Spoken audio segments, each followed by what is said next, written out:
I know this video is late, it was something I was hesitant about making, and after talking about it on stream for quite a long time, it was something that I decided, hey, it's better late than never. For future banners, I'll make sure that I get these videos out in a timely manner, assuming nothing unexpected happens. So today, let's go ahead and talk about the Yaeno Muteki SSR card and the Narita Taishin character. Talking about Narita Taishin, the first unfortunate thing with her is that she is going to be a little bit before Seiyun Sky, and because of Seiyun Sky's unique ability and how strong it is for frontrunners, it's very recommended to try to save for Seiyun Sky if you are free to play or if you're a light spender. However, if you're a whale, I'm sure you already pulled for Narita Taishin, so let's go ahead and look at what it is you potentially got. With Narita Taishin, she's got a 10% growth on speed and 20% on guts. As of right now, the guts here isn't really as appealing as if it were to be on something like power or stamina, but it is what it is. This character is going to be good for turf, and she's going to prefer to go medium or long distances while also using the end strategy. Taking a look at her unique ability, Nemesis, this is an ability where you want to use it on the final corner and you want to be at a very specific order in the pack. So for CM specifically, you want to be like 5th, 6th, or 7th place for this to be procced, and then you also want to be overtaking someone. So these are the conditions. However, these aren't terrible because she's going to be an end runner. She'll be at the back, and then as she's making her way forward, then that should proc, and it should be relatively easy to get off. What does this give her? It gives her 5 seconds of increased target speed. It is not terrible, it's not the worst thing in the world. When it is inherited though, you'll get 3 seconds of 0.15 target speed. So you could look at giving this to other end closers like Goldship, for example. Of course, when it comes to the final corner, especially in that final leg area, we're definitely looking for acceleration, but having some target speed is never going to be a terrible thing. Looking at her first innate skill of Lone Wolf, the thing with this is if someone else has this ability, it doesn't really work. But if you're the only person with this ability in the race, then you will get an increase of 40 speed. And this also means if you're at 1200 speed and you're the only one with this ability, then you could go to 1240. However, you could also think of this as like, oh, I'll put this on my debuffer, so that way you can keep the skill points and buy other skills rather than something that may not even work on your ace character. When we take a look at standing by, the thing with this is we've got to be an end runner. It's going to be at some time during the middle leg. And however, the issue with this is that you've got to be at a certain point in the very back of the pack for this to hit. The reason why this is an issue is because ideally as an end closer, you're already starting to make your moves slowly and you're pushing forward since you're towards the back. That could mess up with this distance differential, and so this skill may not proc. This goes hand in hand with Sleeping Lion because it's the lower version of it. Sleeping Lion's the gold tier skill of standing by. Yes, it does have the end running style. You've got the mid leg, but it's this thing right here. There's a world where ideally you're already pushing forward and this skill may not proc. In other worlds, this skill may proc and then you start pushing forward.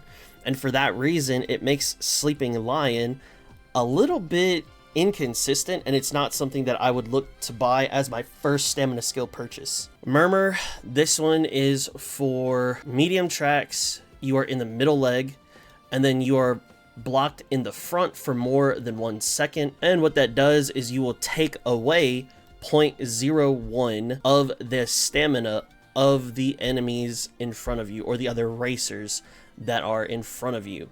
Now, if there's nothing else for you to buy and this is here, okay, cool, but otherwise this is only going to work on mediums, so make sure that if you're going to be building this character for mediums, you can pick that up.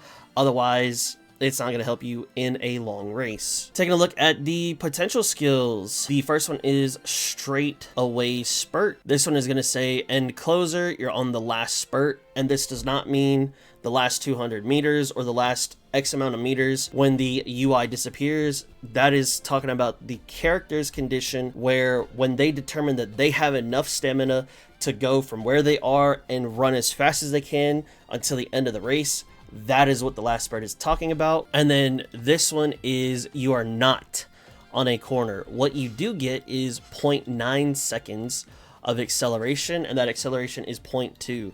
Now, is this the greatest thing in the world? I'm not going to say it is. However, it is acceleration, even though it's only for 0.9 seconds. I will take it. If I've already bought my other things, then I will definitely take this, because acceleration is always going to be good. And since we already talked about Sleeping Lion, let's go ahead and move on to our next skill on potential level 4. That is going to be the end closer straightaways. So you need to be doing the end closer style, and it's just going to be on a random straight, and you can get 0.15 target speed for 3 seconds. Now the issue is that this could work in your favor and it could not. There is a world where this procs immediately out the gate, and it doesn't really help too much because you're already going to be towards the back, so just increasing my target speed, but I'm going to be in the back, isn't really going to do much for me.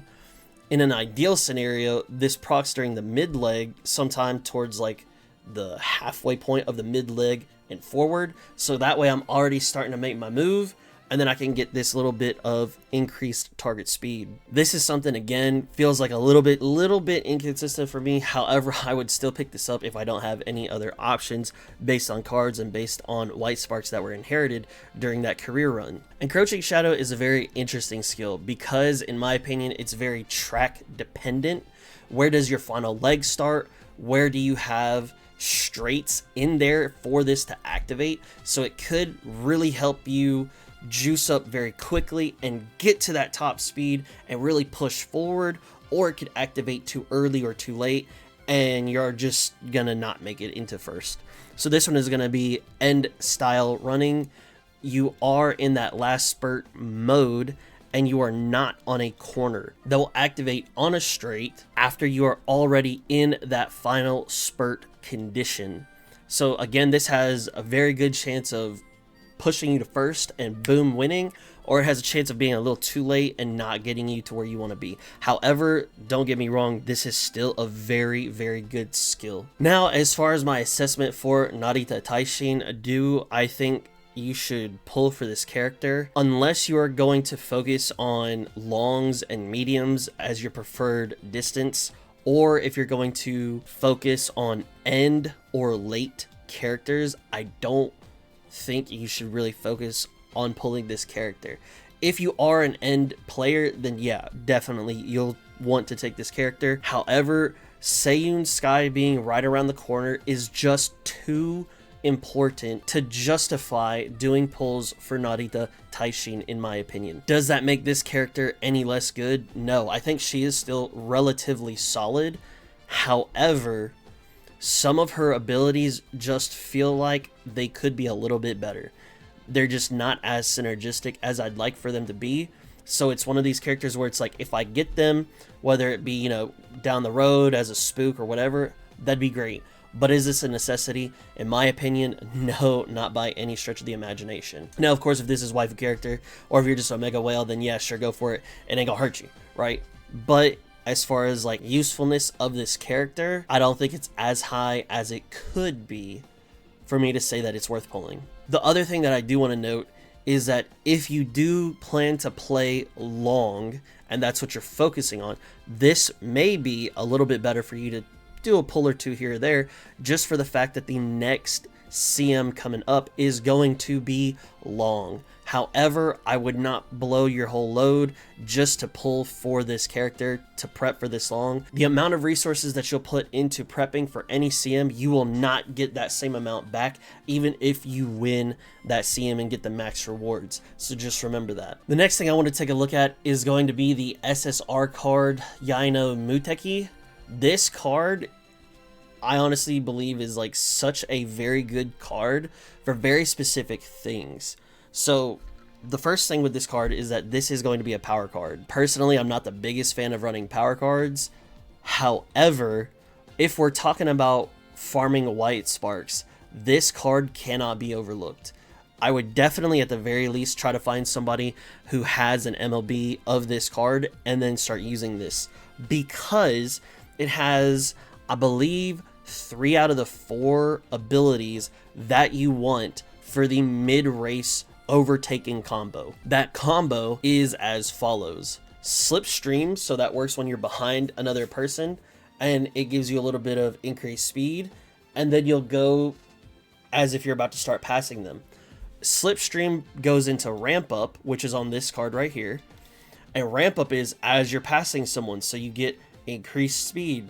And then you'll go and pull ahead of them, and now they're behind you, which activates playtime's over right here. And because you activated 3 skills in the mid race, you now get tail held high, which lets you past that Uma, and that is your mid-race overtake combo. So because this card has 3 of those abilities, I really do believe this is a very strong card for farming white sparks. Now, do I think you should wail on this and blow everything for it? No. But if you can find an MLB, definitely friend that person and use this card because it's so juicy. So let's go ahead and take a look at the skills. Ramp up, like I said, the order changes. It's in the mid leg. You get 1.8 seconds of increased target speed. By the way, this can proc multiple times if it procs quickly enough within that bit of time. Home stretch haste, you're in that last spurt condition. You're in the final leg, you get 1.8 seconds of increased target speed. Home stretch haste, however, my issue with this is that as of right now, it could proc like way too late into the final leg and be absolutely useless. I believe I heard that this gets changed a little bit later, so that way it does become more consistent and actually useful, but as of right now, it's not as great as it could be. For prepared to pass, we are running the pace chasing. It's at a random point on the final corner, and the order rate is changing. We'll get 1.2 seconds of increased target speed, but this is for pace chasers in specific. The up tempo here, we are on a medium track. It's somewhere in the middle leg, and we are in the first half of the pack. This will give us 0.9 seconds of increased target speed, and this ability also, again, if you're running on medium, works very well with that overtaking combo. Tail held high is part of that overtaking combo. When you activate 3 skills or more, you get 3 seconds of increased target speed. The playtime's over is that other one that you need, where you just have someone behind you and the race has been going on for more than 10 seconds. You get 3 seconds of that increased target speed. So those things in tandem work very well together. This It's On is the increased version of ramp up, so you just get a bit more target speed. And then medium corners, of course, corners are always a great thing. I really enjoy corners. You get that 3 seconds of the target speed here as well. As far as their chain events, the first one is kind of okay. The second one, as long as you can get to it, is where you're going to get your playtimes over, and this is where you're going to end the chain. So you're not really going to get that opportunity to grab It's On unless you have another way of getting playtimes over. Down here we get the mood, or we can get speed, and then we've got medium corner hint, and then we've got stamina or power here. Overall, as far as the skills of this are concerned, I think this is a very good card. Now let's take a look at its stats. You can see here I've got it at base, 2LB and 4LB. As far as the differences for this card, what type of card is this? This is going to be a float card because we've got very low specialty priority. To make up for that, we do have that training effectiveness and that mood effect. The initial friendship gauge isn't that high. However, the juicy part is when we start looking at these hint levels. Now, if you borrow an MLB and you click on the hint and then it gives you a skill, you can buy that skill immediately without worrying if you need to get more discounts on it, because you get 4 plus the base of 1. The highest hint level or discount level is 5. So whenever you have an MLB and you get a hint of, let's just say, tail held high, it's immediately at max discount, which is so juicy. Absolutely love this. Even then, if you don't get it at MLB, and let's say you're using your own card, you'll still get it at a level 3 discount, which is not small. This is very, very solid here. Even, again, for just farming white sparks, this is still a great 0 LB card, in my opinion, because of these skills and how solid and strong they are. As far as the next card on the banner, the SR card, this is the Zeno Rob Roy card. We do have quite a bit of skills here, and while some of these skills are good, I'm not going to go through all of them. Some of them are good. The issue is because there's so many skills on here, it's not anything that I would be like, oh yeah, I need to bring this card with me. I want to grab all these skills, or I want to grab specific skills. Because let's say, for instance, you only wanted, for whatever reason, Pace Chaser Savvy with Nimble Navigator or Shrewd Step. The issue is you'd have to hit the hint on this so many times, and there would still be a world in which you don't even get these skills. So it's not anything that I would say like, oh yeah, this is going to be super amazing for, you know, hint farming, for white spark farming, but, you know, this is your consolation prize for trying to go after that Yaeno Muteki card. Now, do I think you should pull on this banner for this card in particular? No, not by any stretch of the imagination. But if you were going to pull, that would be the assessment of this card. It's just kind of there. It is what it is. But if you get this Yaeno Muteki card, even just one, I would say that that was great. However, I do believe there is a banner in the future where it's Yaeno Muteki and Seiun Sky, I believe is what it was. And if you want to save to pull on that banner for cards, both of those SSR cards are very, very juicy, especially the Seiun Sky for being an anchor card for the staminas. But by that point in time, we may have something that's a bit juicier. That is going to be it for this video. Thank you so much for watching. If you enjoy Uma Musume content, be sure to like and subscribe to the channel. If you have a different assessment of the character or the cards, let me know down below. I'd love to hear your opinions about them and see if we differ or agree on anything in particular. Also, I do multi-stream here on YouTube and at twitch.tv/Tuglow. I do want to give a shout out to my members for the channel. Thank you so much for supporting me here. And if you were curious about what I was talking about for white spark farming in particular, you could click somewhere above this area to see that white spark farming video. Thank you so much for watching, and I will catch you in the next one. Peace.